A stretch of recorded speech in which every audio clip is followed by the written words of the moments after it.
Assalamu alaikum and good morning students. Hope you all are fine. Today I am going to start our fifth chapter for round 5, and the name of this is chapter number 15, and the name of this chapter is The Struggle for Freedom. Struggle means जद्दोजहद and freedom means आज़ादी, यानी आज़ादी के लिए जद्दोजहद. यानी इस chapter में हम पढ़ेंगे मुसलमानों ने अपनी आज़ादी के लिए क्या जद्दोजहद की. Okay. Okay, now I'm going to start reading, but you people should have pencils in your hand to write the meaning of the difficult words. Okay, you will underline the difficult words.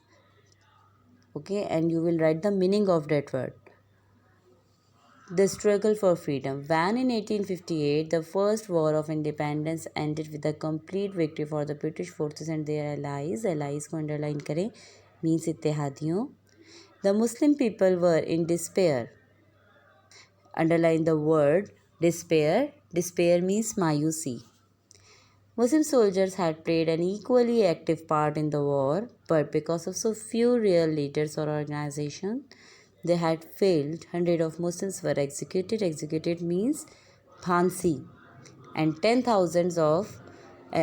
of thousand dismissed. Dismiss means बर्खास्त कर देना, यानी किसी company से, किसी इदारे से निकाल देना जॉब से. From the army to earn their living as best they could. It not surprising that Muslims refused to cooperate with the British in the later reforms, which were quite genuinely also mean for their benefits. This was especially true of education and trade, in which the Muslims refused to participate. As a result, for almost a quarter of century, there were very few educated Muslims who could help to take part in running the country. 1858 में जब first war हुई थी and independence की जो first war and हुई थी, उसमें completely victory किसको हुई थी?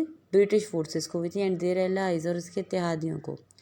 और मुसलमानों को बहुत मायूसी हुई थी, मायूसी का सामना करना पड़ा था, जबकि मुसलमान सोल्जर्स जो थे उन्होंने इक्वली अपना किरदार अदा किया था इस वॉर में. लेकिन because of so few real leader, लेकिन बहुत कम एक रियल लीडर, सही मायनों के लीडर्स की वजह से दे हैड फेल्ड. बहुत कम थे जो सही लीडर्स थे, और ज़्यादातर लोगों को जो है वो ज़्यादातर लोगों ने सही अपना वो किरदार अदा नहीं किया. बहुत कम लोगों ने किया. बहुत सारे मुसलमानों को फांसी दे दी गई और बहुत सारे मुसलमानों को आर्मी से बर्खास्त कर दिया गया. Muslim refused. It is not surprising that Muslim refused to cooperate with the British in the later reforms. बाद में मुसलमानों ने ब्रिटिश के साथ कोऑपरेट करने से इनकार कर दिया, रिफ्यूज कर दिया. ठीक है. This was specially true of education and trade, in which the Muslim refuse to participate. Muslim ने रिफ्यूज़ कर दिया पार्टिसिपेट करने में, जिसका नतीजा ये निकला कि quarter of century there were a very few educated Muslims who could help to take part in running the country. यानी बहुत ही कम जो हैं एजुकेटेड मुस्लिम्स रह गए थे जो मुल्क को चलाने में हेल्प कर सकते थे. Okay, now come to the next heading. The war had led to the defeat of the Indians. The British had learned some very serious lessons. They realized that the Indians had their own culture, customs, and traditions and did not want British ideas forced on them. The Indian civilization was much older than that of Britain. The British also realized that India was far too huge to be governed by the private East India Company, whose sole reason for existence was to make money for the merchants of Britain. In 1858, the Parliament in London passed the Government of India Act, under which those parts of the subcontinent then controlled by the East India Company were to be ruled by the British government, which was Viceroy living in India and in overall control. He had a legislative council of officials and selected British members helped rule. 3 universities for the people of the subcontinents were opened in 1857 in the Bombay, Madras and Kolkata, but the Muslims refused to enroll in them. Okay, now what happened after the war? basically Indians lost the war.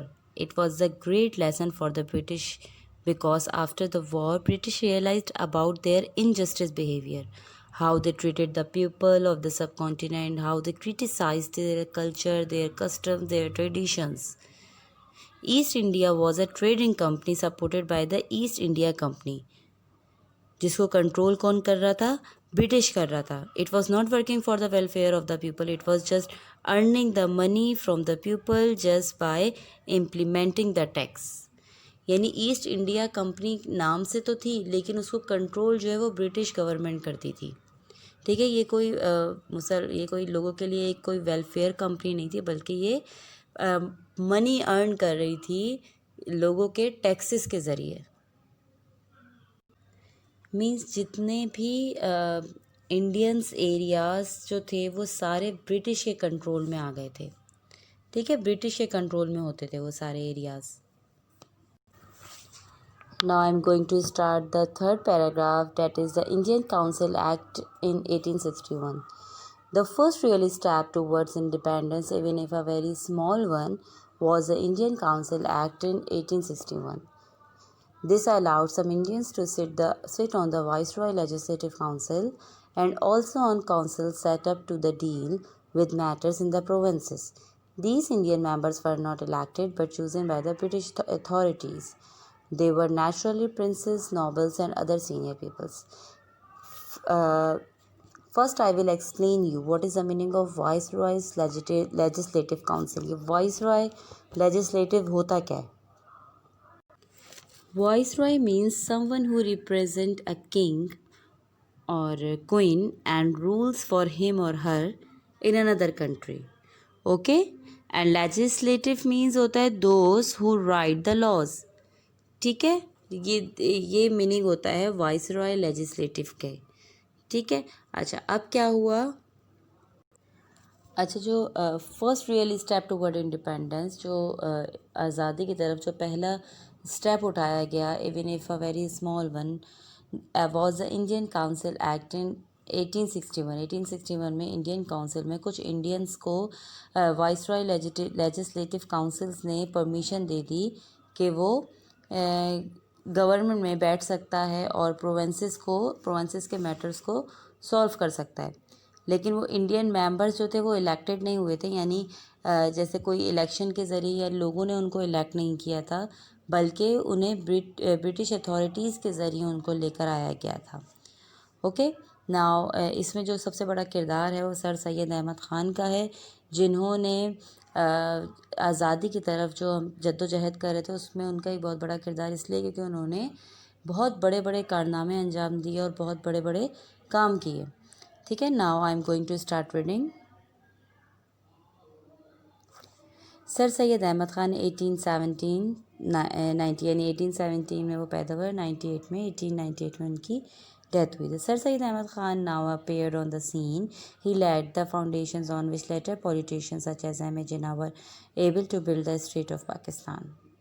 यानी फिर क्या हुआ कि sir Syed Ahmed Khan आए और उन्होंने जो है वो foundation which later politicians such as M.A. Jinnah were able to build the state of Pakistan.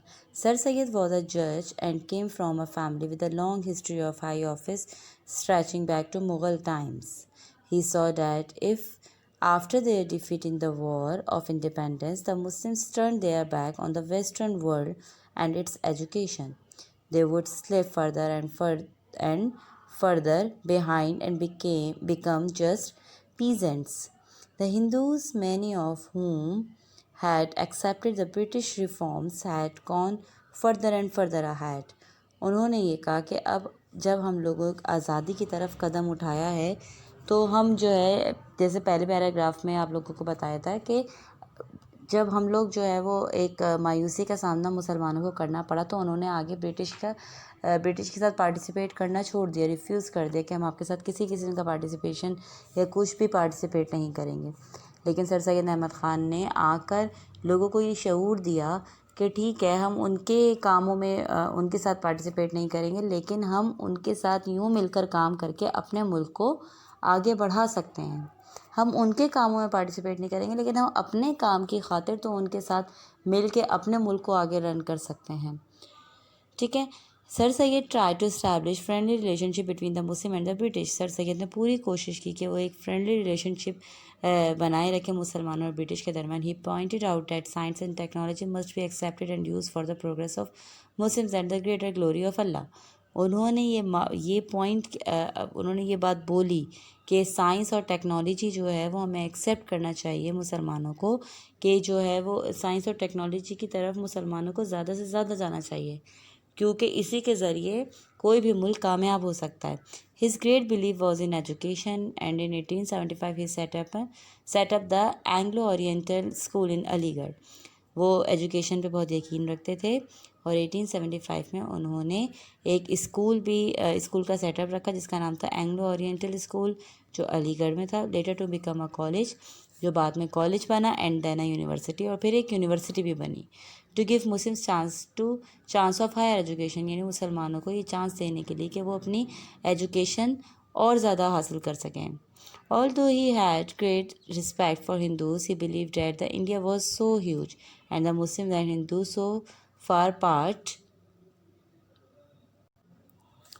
would be almost impossible to have one democratic government for the whole of the subcontinent. That is, he saw that eventually there would have to be separate states for the Muslims and Hindus. उन्होंने ये कहा कि मुसलमान और हिंदुओं के ताल्लुकात तो अच्छे होने चाहिए, लेकिन मुसलमान और हिंदू ये दो एक अलग नेशंस हैं, इनके नज़रियात अलग हैं। तो हमें इन दोनों को अलग अलग होना चाहिए, यानी वो अपने रिलीजन को फॉलो करें और अपने ट्रेडिशंस, अपने सारे कस्टम्स, अपनी सारी इन चीज़ों को फॉलो करें। मुसलमान अपने ट्रेडिशंस और अपने रूल्स को और अपने रिलीजन को फॉलो करें। Sir Syed told the British that when they eventually goes politically power to the people of India, they must do it separately for Muslims and Hindus. Though he never suggested that there should be two nations, he planted the idea in the minds of other. उन्होंने सबके दिमागों में ये अपना idea ये डाला कि ये दो अलग नेशंस हैं, इन दोनों का अलग अलग मुल्क होना चाहिए, मुसलमानों का अलग होना चाहिए, इंडियंस हिंदूज़ का अलग होना चाहिए। Okay students, I will explain you rest of the chapter on my next video. Okay, thank you.